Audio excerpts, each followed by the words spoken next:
योगी आदित्यनाथ से पंगा लेने चले थे खेसारी लाल यादव। भड़के योगी ने अब बिहार की धरती से दिया करारा जवाब। एक झटके में खेसारी और लालू दोनों का कर दिया हिसाब।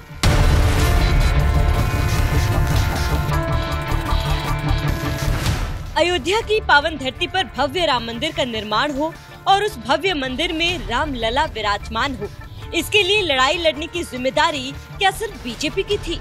क्या सिर्फ बीजेपी में ही हिंदू है? नहीं, बिल्कुल नहीं।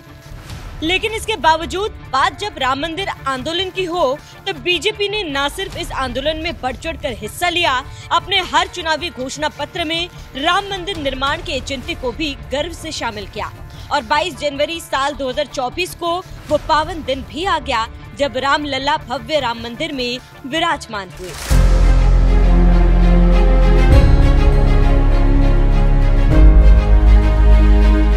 ये बात पूरा देश जानता है कि मोदी और योगी राज में अयोध्या में भव्य राम मंदिर बनकर तैयार हुआ।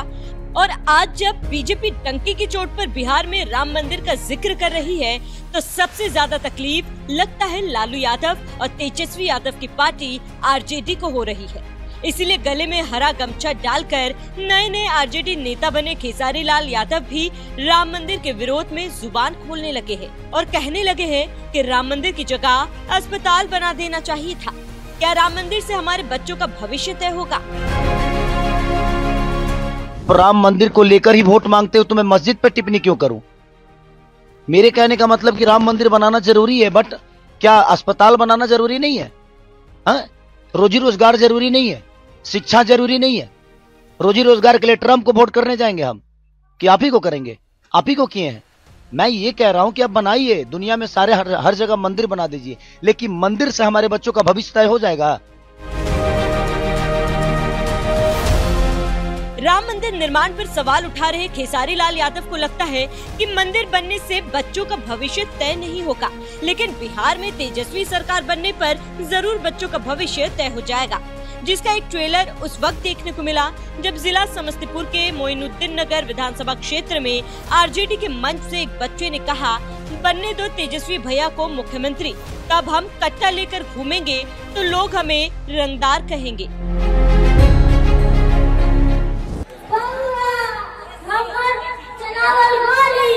तेजस्वी भैया के बोलल बोली कहियो ना खाली जाय चलो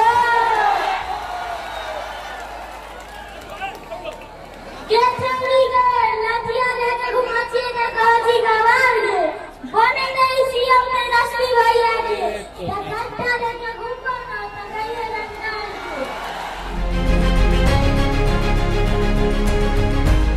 अयोध्या में बने भव्य राम मंदिर पर सवाल उठा रहे खेसारी लाल यादव पूछ रहे हैं कि क्या मंदिर बनाने से बच्चों का भविष्य तय हो जाएगा?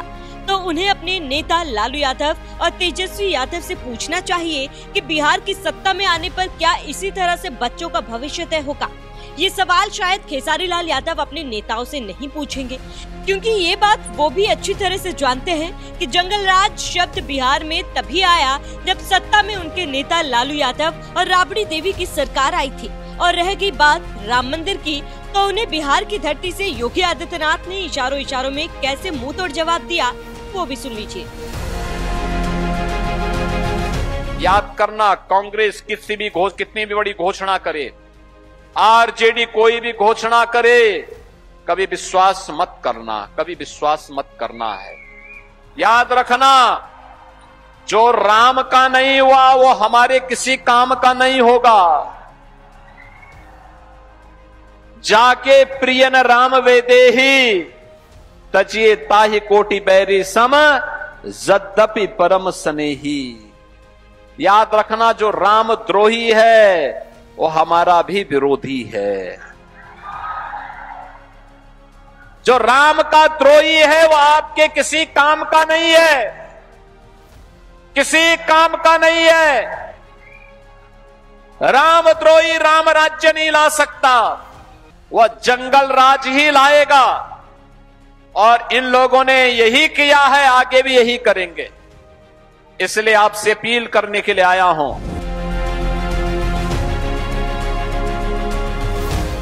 वैसे एक बात और आपको बता दें कि ऐसी बात नहीं है कि खेसारी लाल यादव शुरू से ही राम मंदिर के विरोधी रहे हों। साल 2024 में जब अयोध्या में रामलला की प्राण प्रतिष्ठा हुई, उस वक्त खुद खेसारी लाल यादव ने गाना रिलीज किया था, राम से राष्ट्र है, देव से देश है, और उस गाने से खूब कमाई भी की थी। लेकिन अब जैसे ही आरजेडी वाला हरा गमछा गले में डाला, उनकी जुबान से राम मंदिर विरोधी बोल फूटने लगे, क्योंकि जिस आरजेडी से वो चुनाव लड़ रहे हैं, उस आरजेडी का एजेंडा ही राम मंदिर विरोध का है। याद करिए साल 1990 का वो दौर जब बीजेपी के कद्दावर नेता लाल कृष्ण आडवाणी अयोध्या में भव्य राम मंदिर निर्माण का संकल्प लेकर पूरे देश में राम रथ यात्रा निकाल रहे थे, और उस रथ पर नरेंद्र मोदी आडवाणी के सारथी बनकर चल रहे थे। ये यात्रा जब बिहार के जिला समस्तीपुर में पहुंची, तो तत्कालीन लालू सरकार ने रथ यात्रा रोक दी और लाल कृष्ण आडवाणी को गिरफ्तार कर लिया था। लेकिन इसके बावजूद आरजेडी समेत तमाम विपक्षी पार्टियां अयोध्या में राम मंदिर निर्माण नहीं रोक पाई, और आज मोदी और योगी राज में भव्य राम मंदिर भी बनकर तैयार हो गया। उस मंदिर में रामलला विराजमान भी हो गए, जिनके दर्शन के लिए हर रोज श्रद्धालुओं का सैलाब उमड़ रहा है। लेकिन उन श्रद्धालुओं की लिस्ट में ना तो लालू यादव, तेजस्वी यादव, खेसारी लाल यादव जैसे नेता शामिल हैं, और ना ही राहुल गांधी, सोनिया गांधी, प्रियंका गांधी, अखिलेश यादव जैसे विपक्षी नेताओं का नाम है, क्योंकि उन्हें आज तक रामलला के दरबार में जाने का मौका नहीं मिला, या फिर वो जाना नहीं चाहते। ऐसी विपक्षी पार्टियों के बारे में आपका क्या कहना है? अपनी राय हमें कमेंट कर जरूर बताएं। साथ ही सीएम योगी ने बिहार में विपक्ष को लताड़ते हुए और क्या कुछ कहा, वो भी सुन लीजिए। साथ ही देश दुनिया की तमाम बड़ी खबरों के साथ बिहार चुनाव की हर अपडेट के लिए NMF न्यूज की वेबसाइट जरूर जाएं। बहनों और भाइयों, पहले कांग्रेस ने, फिर आरजेडी ने यहां लूटा, पहचान का संकट खड़ा किया, नौजवानों के रोजगार को छीना, अन्नदाता किसानों को बदहाल करके रख दिया, गरीबों को योजनाओं का लाभ नहीं दिया, विकास का पैसा अपने परिवार के विकास में लगा दिया। परिणाम क्या था? सब कुछ चौपट था। नक्सलवाद फैलता गया, माओवाद फैलता गया, माफियावाद फैलता गया, और सत्ता के समानांतर माफियाओं की सरकार चलने लग गई। बहनों और भाइयों, जिस बिहार ने भारत को नेतृत्व दिया था, कांग्रेस और आरजेडी ने उस बिहार के सामने, उस बिहार के नौजवानों के सामने, बिहार के नागरिकों के सामने पहचान का संकट खड़ा किया। अन्नदाता किसानों को आत्महत्या करने के लिए मजबूर किया।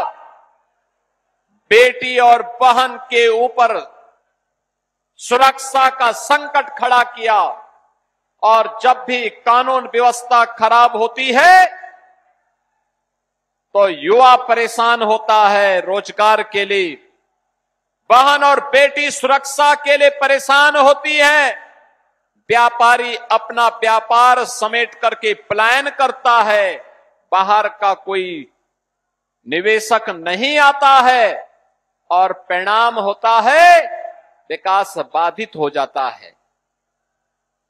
बहनों और भाइयों, आज जब प्रातः में गया के लिए लखनऊ से चल रहा था, वहां पर मैंने एक कार्यक्रम किया।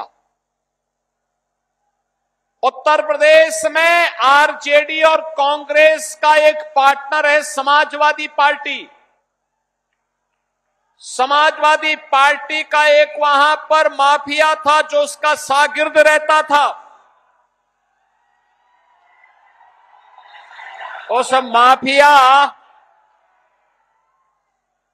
माफिया ने लखनऊ में समाजवादी पार्टी की सरकार के समय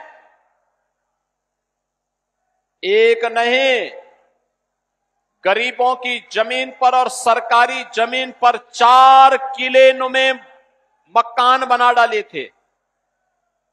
हमारी सरकार आई, मैंने पूछा, भाई ये 4 किले नुमा बड़े बड़े बंगले किसने बनाए हैं? तो लोगों ने कहा कि फलाने ने। मैंने कहा भी ये तो कुख्यात माफिया है। लोगों ने कहा हां। तो मैंने कहा फिर बुलडोजर की कार्रवाई हो जाए ना। और बहनों और भाइयों, आज मुझे बताते हुए प्रसन्नता है, हमने उस जमीन को पहले प्लेन किया और फिर उसी जमीन पर गरीबों के लिए आसियाना हाई राइज बिल्डिंग बना करके, ऊंची बिल्डिंग बना करके गरीबों के आवास बना दिए गए। और आज प्रातः कार्तिक पूर्णिमा के अवसर पर जब लोग गंगा स्नान कर रहे थे, पवित्र नदियों में स्नान कर रहे थे, तब मैं लखनऊ में उन गरीबों को आवास का पट्टा दे रहा था, आवास उपलब्ध करवा रहा था। बहनों और भाइयों, जो काम उत्तर प्रदेश में समाजवादी पार्टी करती थी, कमोबेश वही काम कांग्रेस और आरजेडी के लोग बिहार में करते थे। और इसलिए इनका उपचार केवल एनडीए है, एनडीए।